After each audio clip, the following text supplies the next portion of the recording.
نحمدہ ونصلی علی رسولہ الکریم بسم اللہ الرحمن الرحیم۔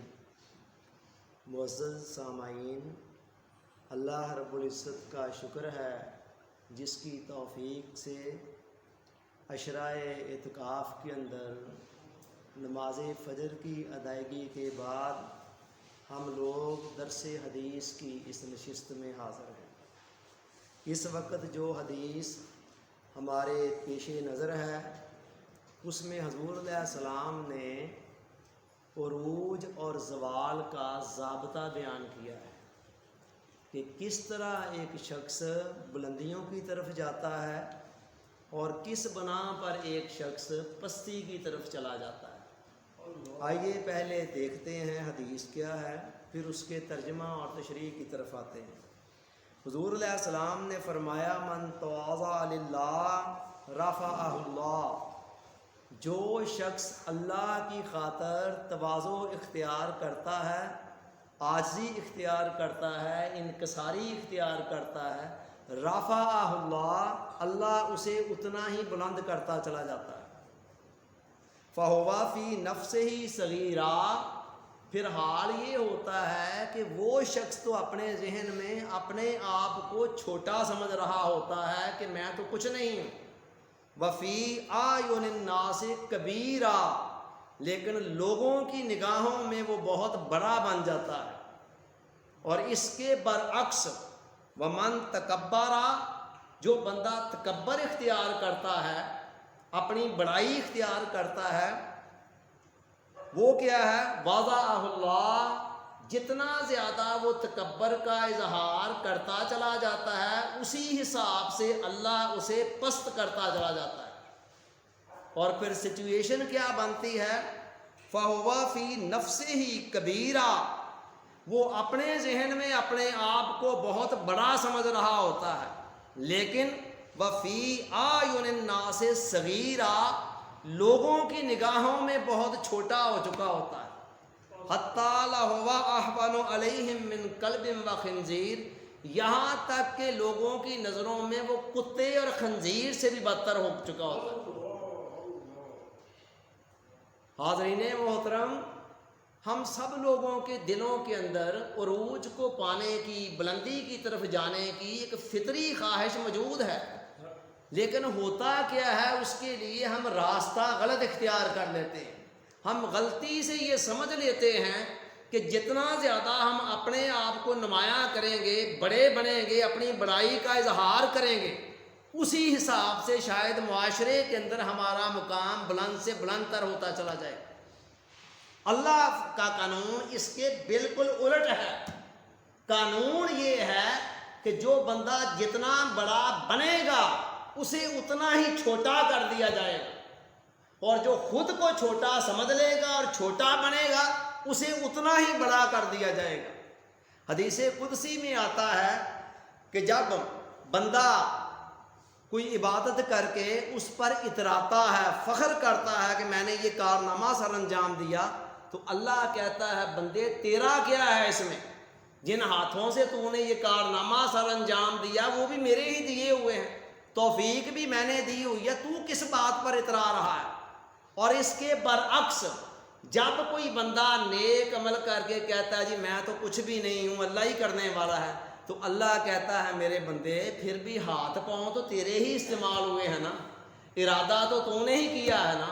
جو خود اپنے آپ کو بڑا سمجھتا ہے اور بڑا شو کرتا ہے، اللہ کہتا تو کیا ہے؟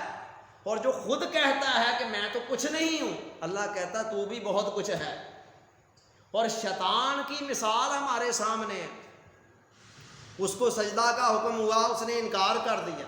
جب اللہ تعالیٰ نے ریزن پوچھی تو اس نے کیا جواب دیا؟ کہتا ہے انا خیر منہ، میں اس سے بہتر ہوں، میں اس سے بہتر ہوں اس لیے سجدہ نہیں کیا۔ تو وہ خود بڑا بنا، تو اللہ نے جواباً کیا کہا؟ اللہ نے فرمایا انک من الصاغرین، تو چھوٹوں میں سے ہے۔ یہ قرآن کی آیت ہے، غور کریں۔ جواب کیا مل رہا ہے؟ اس نے کہا میں اس سے بہتر ہوں، میں بڑا ہوں۔ اللہ نے فرمایا انک من الصاغرین، بے شک تو چھوٹوں میں سے ہے۔ چنانچہ وہ جنت سے نکل گیا اور نکلتے وقت اس نے ٹھیکہ لے لیا کہ میں نے ساری انسانیت کو گمراہ کرنا ہے. تو اس نے سوچا جس حربے سے میں گمراہ ہوا ہوں نا وہی حربہ اب اس انسان کے اوپر اپلائی کرتا ہوں.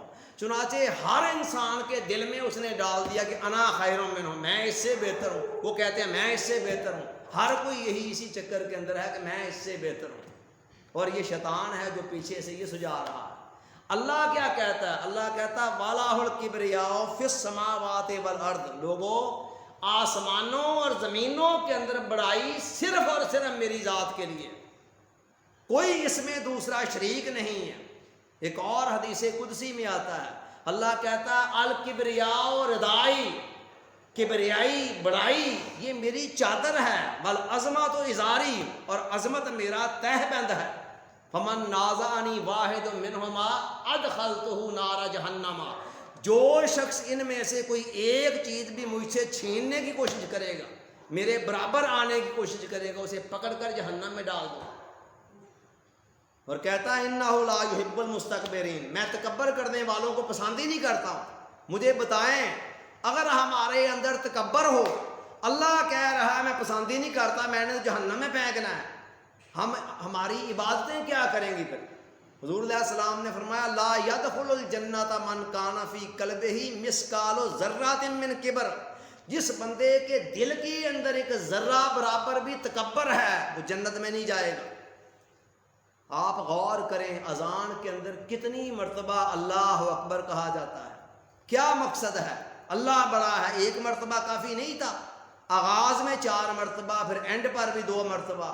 پھر جب آپ نماز کے لیے کھڑے ہوتے ہیں تو جگہ جگہ پر پہلے تکبیر تحریمہ میں اللہ اکبر، پھر جگہ جگہ پر آگے اللہ اکبر اللہ اکبر. یہ کیوں کہلایا جاتا ہے؟ نماز کے فلسفے کو اگر بندہ سمجھ لینا تو اس کی کبریائی بڑائی والا جو مادہ ہے نا وہ ختم ہو سکتا ہے. ایک تو دیکھیں اللہ اکبر، دوسرا دیکھیں کہ عاجزی اور انکساری کے 3 ہی پوز ہوتے ہیں. ایک یہ کہ کوئی بندہ کسی کے سامنے ہاتھ باندھ کر کھڑا ہو جائے، یہ کس کمال کے درجے کی انکساری ہے. اس سے بھی اگلا درجہ کسی کے آگے جھک جانا، اور اس سے بھی اگلا درجہ کسی کے پاؤں پڑ جانا، ناک کو پیشانی کو زمین پہ رکھ دینا. اگر ہم نماز ہی شعوری طور پر ادا کریں نا تو یقین کریں کہ ہمارے کبر کے علاج کے لیے یہی کافی ہے. سو اللہ رب العزت اپنے بندے کو تواضع کے مقام پر دیکھنا چاہتا ہے. وہ کہتا ہے میرے بندے اگر مجھ سے ملنا ہے نا تو میرے سے ملاقات کا جو پوائنٹ ہے نا وہ تواضع ہے، وہاں آ، وہاں ملوں گا. تواضع. فرمایا یا ایھا الناس انتم الفقراء واللہ هو الغنی. یا لوگو تم سارے کے سارے فقیر ہو، واللہ هو الغنی، اور اللہ ہی غنی ہے. اب جو فقیر ہو اس کو جچتا ہے یہ کہ وہ تکبر کرے. یہ ہمارا نام کس نے رکھا ہے؟ خالق کائنات نے. کہتا تم سارے فقیر ہو. وہ بندے کو تواضع کے مقام پر دیکھنا چاہتا ہے. کہتا میرے ساتھ ملاقات اگر کرنی ہے نا تو تواضع کے مقام پر آ.